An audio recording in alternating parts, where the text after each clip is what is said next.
अस्सलाम वालेकुम dear viewers, क्या हाल चाल है? ठीक हैं, उम्मीद है आप सब खैरियत से होंगे और अल्लाह ताला आप पर अपना फजल कायम रखे। कल की वीडियो में हमने मैट्रिक्स की हिस्ट्री पे बात की और उसके बारे में मालूमात जो है वो आपके साथ शेयर की। आज की वीडियो में हम देखेंगे टाइप्स ऑफ मैट्रिक्स के हवाले से। तो टाइप्स ऑफ मैट्रिक्स में जो पहली टाइप है वो है रो मैट्रिक्स, फिर उसके बाद कॉलम मैट्रिक्स, फिर उसके बाद रेक्टेंगुलर मैट्रिक्स, फिर उसके बाद स्क्वायर मैट्रिक्स, फिर उसके बाद null matrix, equal matrix, diagonal matrix, scalar matrix और आइडेंटिटी मैट्रिक्स। आइए अब हम इसकी एग्जांपल्स की तरफ चलते हैं। सबसे पहले है रो मैट्रिक्स।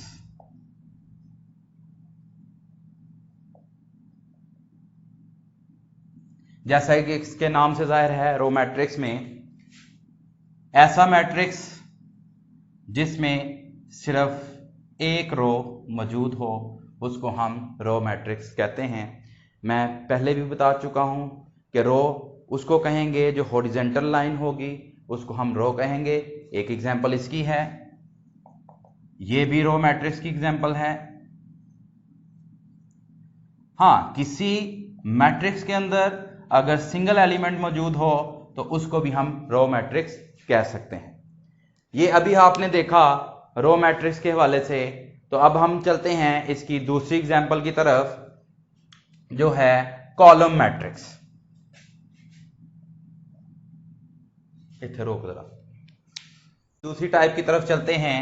दूसरी टाइप है कॉलम मैट्रिक्स।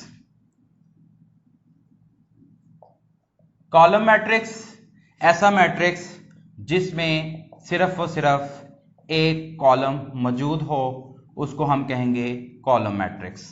इसमें हम रोज को नहीं चेक करेंगे कि इसके अंदर कितनी रोज हैं, इसमें हम सिर्फ और सिर्फ कॉलम को चेक करेंगे कि इसके अंदर कितने कॉलम्स हैं, तो इसको हम कॉलम मैट्रिक्स कह सकते हैं। आपने तीसरी एग्जांपल में देखा होगा कि इसके अंदर सिंगल एलिमेंट है, तो ये रो मैट्रिक्स भी हो सकता है और कॉलम मैट्रिक्स भी हो सकता है। अब जरूरी नहीं कि इसके अंदर जो है वो जो एलिमेंट्स हैं वो नंबर्स की सूरत में हो। इसके अंदर एलिमेंट्स जो हैं वो small letters A, B, C में भी मौजूद हो सकते हैं और इस तरह इसको हम कहेंगे कॉलम मैट्रिक्स। अब इसके बाद हम इसकी अगली एग्जांपल की तरफ चलते हैं। कॉलम मैट्रिक्स के बाद इसकी नेक्स्ट टाइप है रेक्टेंगुलर मैट्रिक्स।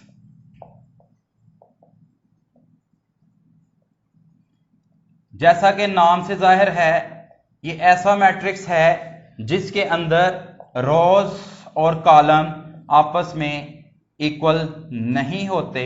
इसको हम कहेंगे रेक्टेंगुलर मैट्रिक्स। जैसा कि इस मैट्रिक्स में देखिएगा, इस एग्जाम्पल के अंदर हमारे पास रोज जो हैं वो 2 हैं और कॉलम जो हैं इस एग्जाम्पल के अंदर हमारे पास 3 हैं। इसको हम कहेंगे रेक्टेंगुलर मैट्रिक्स। इसी तरह रेक्टेंगुलर मैट्रिक्स की एक और एग्जाम्पल की तरफ चलते हैं। इस एग्जाम्पल में देखिएगा, इसके अंदर हमारे पास 3 रोज हैं और कॉलम 1 है। जब रोज और कॉलम इक्वल ना हो तो इसको हम कहेंगे रेक्टेंगुलर मैट्रिक्स। इसके बाद हम इसकी अगली एग्जाम्पल की तरफ चलते हैं। इसके बाद इसकी अगली टाइप है स्क्वायर मैट्रिक्स। स्क्वायर मैट्रिक्स नाम से जाहिर है ऐसा मैट्रिक्स जिसमें रोज और कॉलम जो हैं वो इक्वल हों, इसको हम कहेंगे स्क्वायर मैट्रिक्स। जैसा कि इस एग्जांपल के अंदर आपने देखा है कि इसके अंदर 2 ही रोज हैं, 2 ही कॉलम्स हैं, इनको हम कहेंगे स्क्वायर मैट्रिक्स। इसकी एक और एग्जांपल की तरफ चलते हैं।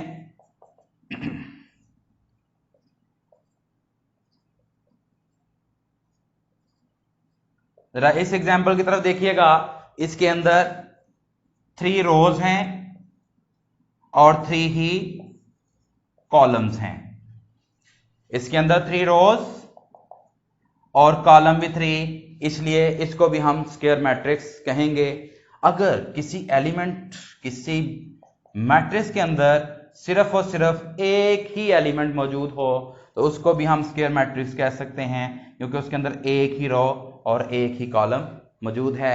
ये है स्क्वायर मैट्रिक्स। इसके बाद हम इसकी अगली टाइप की तरफ चलते हैं। इसकी अगली टाइप है नल मैट्रिक्स। इसको हम जीरो मैट्रिक्स भी कह सकते हैं। ये ऐसा मैट्रिक्स है जिसके अंदर जितने भी एलिमेंट्स मौजूद हैं वो सारे के सारे जीरो होंगे। इसको हम कहेंगे नल मैट्रिक्स, या इसको हम जीरो मैट्रिक्स भी कह सकते हैं।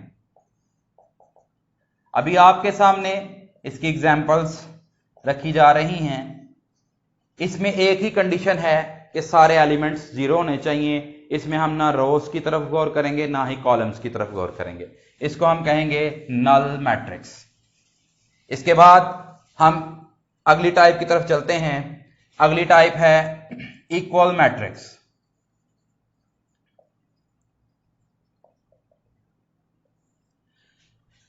जरा गौर कीजिएगा, इक्वल मैट्रिक्स के अंदर दो ऐसे मैट्रिक्स जिनके अंदर रोज भी इक्वल हों और उनके एलिमेंट्स भी सेम हों, तो इनको हम कहेंगे ये इक्वल मैट्रिक्स है।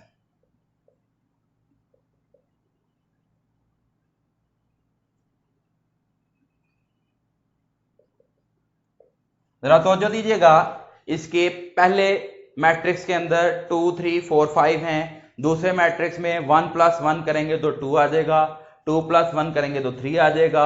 यहाँ पे 4 मौजूद है और 2 + 3 करेंगे तो 5 आ जाएगा। इसलिए हम ए और बी को इक्वल मैट्रिक्स कहेंगे। उसके बाद हम इसकी अगली टाइप की तरफ चलते हैं। इसकी अगली टाइप है डायगोनल मैट्रिक्स।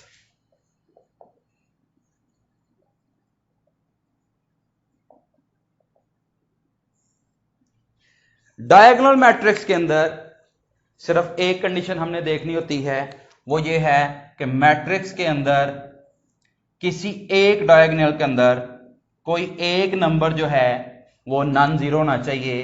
बाकी सारे नंबर बेशक जीरो हो जाएं तो इसको हम कहेंगे डायगोनल मैट्रिक्स। और डायगोनल जो है, अगर हम हॉरिजॉन्टल लाइन को देखें तो वो रोज होंगी, वर्टिकल लाइंस को देखें तो वो कॉलम होंगे, और अगर हम इस तरह तिरछी लाइन को देखते हैं तो इसको हम डायगोनल कहेंगे। हर मैट्रिक्स के अंदर दो ही डायगोनल मौजूद होते हैं। इस डायगोनल में देखें 2 और 4 जो है वो नॉन जीरो एलिमेंट्स हैं। एक और एग्जांपल की तरफ चलते हैं।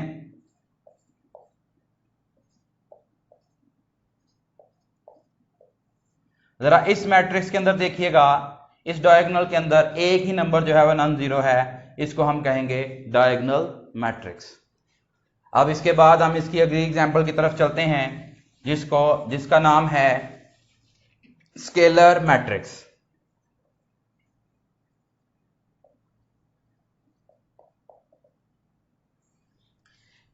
स्केलर मैट्रिक्स के अंदर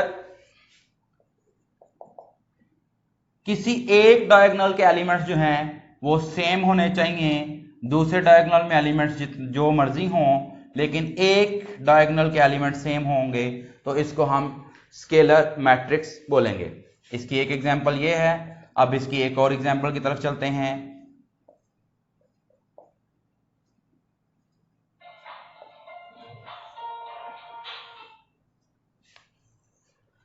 अब ये जरा तवज्जो दीजिएगा, ये स्केलर मैट्रिक्स की सेकंड एग्जांपल है। इसको भी हम स्केलर मैट्रिक्स करेंगे।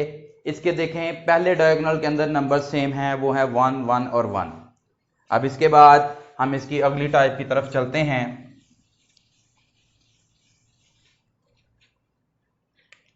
इसकी अगली टाइप है आइडेंटिटी मैट्रिक्स। आइडेंटिटी मैट्रिक्स के अंदर अगर एक डायगोनल के अंदर 1 1 है तो दूसरे डायगोनल के अंदर 0 0 मौजूद है। जरा तवज्जो दीजिएगा, इस डायगोनल के अंदर देखिएगा 1 1 है और इस डायगोनल के अंदर 0 0 है। इसकी एक और एग्जांपल की तरफ चलते हैं।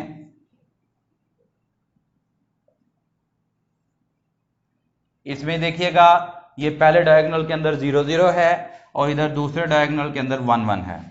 और इसमें एक और इंपॉर्टेंट बात, अगर खाली 1 मौजूद हो तो उसको भी हम आइडेंटिटी मैट्रिक्स कह सकते हैं। और ये थी टाइप्स ऑफ मैट्रिक्स और उसकी हमने एग्जांपल्स के बारे में बात की। हम अपनी अगली वीडियो के अंदर हम मैट्रिक्स के ऑपरेशंस के ऊपर बात करेंगे। बहुत बहुत शुक्रिया।